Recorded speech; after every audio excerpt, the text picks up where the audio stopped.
Hello, and welcome back to Tree of Statism Good and Evil. Today we want to talk to you about political theft.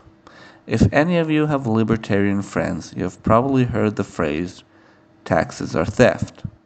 The reason is that they are not voluntary. If you do not pay them, you will be thrown in jail. This means that they are taken from you forcefully. However, in reality, they are more, or can be, uh, forced expenditures. That is to say, something you want to buy, however, you're forced to buy this. And you enjoy the benefits of it, but not on your terms. However, before we start discussing political theft, we would like to start with a disclaimer. People can be moral. The following does not have to occur, it just kind of does. Political theft is not inevitable, it just kind of happens. The first thing we would like to mention is that Robin Hood is a myth. Taxes are not taken from the rich. The rich have accountants and lawyers to avoid taxes. Whenever they need, they hire a lobbyist to get loopholes. The main sources of income for a state are taxes taken from the poor and the middle class, mostly the middle class. A person that earns $30,000 a year would like for the state to subsidize things. They want better schools, better roads, better infrastructure in general, and maybe even a government job. A person making $60,000 a year before taxes has far less after taxes. They could live well except for a problem. For every dollar they pay in taxes, they get a fraction back in services. The very simple reason why is that they are covering for the poor. They are paying more than their fair share, and often they feel robbed. In all cases, people would like to have more money in their pockets. The poor would like to get some through benefits. The middle class would like to get some through tax breaks. The rich have other ways of getting more money by avoiding taxes with lawyers, with accountants, with secret bank accounts in foreign countries, and of course, their secret weapon, lobbyists. For this reason, each class votes for its interests. The poor votes for subsidies, the middle class wants tax breaks, the rich vote for their morals, because money doesn't matter that much to them. They have far more than they need, and money is a bit of a luxury. They have the luxury of morals, and they don't need to worry about their next paycheck. They don't need to be worrying about schools and roads and all that, because they can subsidize it for themselves. As for the story of the rich paying for anything, they will always find loopholes. They have their lawyers, they have their accountants, they will find a way of not paying. In order to explain this, I would like to tell you a story. A story I am not sure is true, however, it will kind of explain to you how things work. What constitutes a farm? From the story I heard, it is 8 cows. That is one of the criteria. If your property has 8 cows on it, it counts as a farm. Therefore, if you have a golf course and on one far off corner you have a small stable with 8 cows, this entire golf course qualifies as a farm and therefore gets tax breaks as farms would get.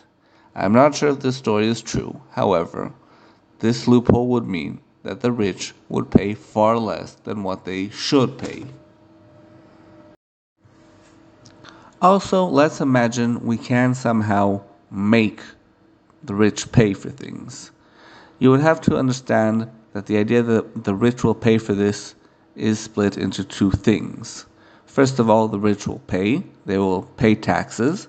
Secondly, tax money will go to whatever this is. Maybe you want healthcare, maybe you want schools, whatever it is, tax money will go there. Even if you get the funding, you could always just use the funding to give people a tax break.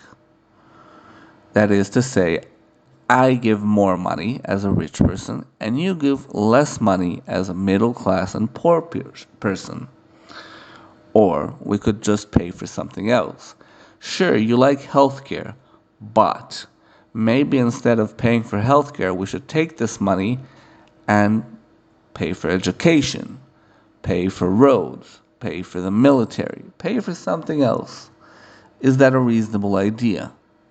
Okay, so now you understand that just because you can force the rich to pay for it doesn't mean it's something worth paying for.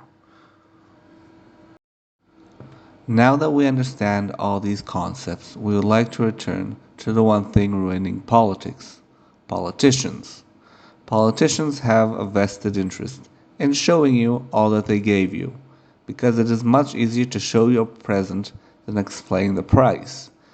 If, for example, they say or talk about some kind of educational program and tell you the price was $75 this year, this won't sound that bad to the taxpayer and will sound great to the tax benefiter. However, when you look at all the programs and how they add up, it turns out that you pay a lot of taxes per year, and every time you pay in, you get a fraction of what you paid in for back as benefits because of corruption and because that you're paying for other people. We therefore conclude that politicians want to talk about the good that they provide as if they are giving you gifts, instead of talking about the bad, that is, higher taxes. In order to understand why this is ruining our politics, you need to go back to the video about the left-right lie.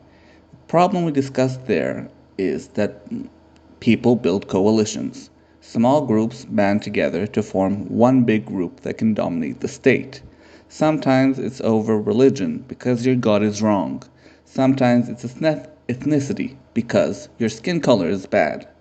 And sometimes we can get past all of that. And then we remember that some people are farmers, some people are engineers, there are teachers, there are bus drivers. And each of them wants to get further in life. They want to stretch their paycheck a bit more. And then we build a coalition based on jobs, or based on economic situations, or based on our economic classes. And then we form a coalition. And this coalition has one objective: form a coalition of 51% that robs the other 49%. The bigger your coalition is, the more you're going to have to spread any money you can take. Also, the less people you can take from. This means that if we form a coalition of 90% that takes from the 10%, there's a small pool of people that we take the money from, and there's a large pool of money a large amount of people to who we distribute all the money. That means not much is taken, so not much can be given, and a lot of people need to be given. However, if we have 51%, take from the 49%, we have a lot of people in the 49% we can take from, and we have 51%, as few possible people, while still dominating the state, that each one of them needs to get some portion of this money. This means that we are always going to be trying to weed out extra groups while also maintaining enough groups so that 51% can rob 49%. Who are these 49%? Whoever tried to be 51% and kind of failed. The last issue that we really want to mention is natural resources. When I say natural resources, I mean things that were not built by anyone. For example, if I build a water storage device, the water stores is not a natural resources because I had to build a way of storing it. However, I did not build the river, I did not build the oil, I did not build the gold. So, is the person extracting it the owner of it? Should that person get the resources, or maybe a fraction of it? If something is discovered and it just so happens to be in someone's private property. Should he own it? The answer is usually related to who owns it. People who own property are going to want the law to say that if I find oil in my property, it's my oil, it's my gold, it's my whatever. And the people who don't own property are going to want a piece of that property as well, are going to want part of that oil or gas or gold for themselves. Maybe not directly by handing them over the gold, but rather by giving them benefits. However, wherever there are natural resources, there will be debates about who owns them and who should benefit from them.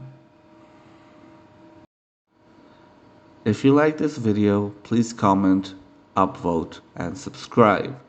If you want to help further, go and watch my other videos. And if you like them as well, do the same over there.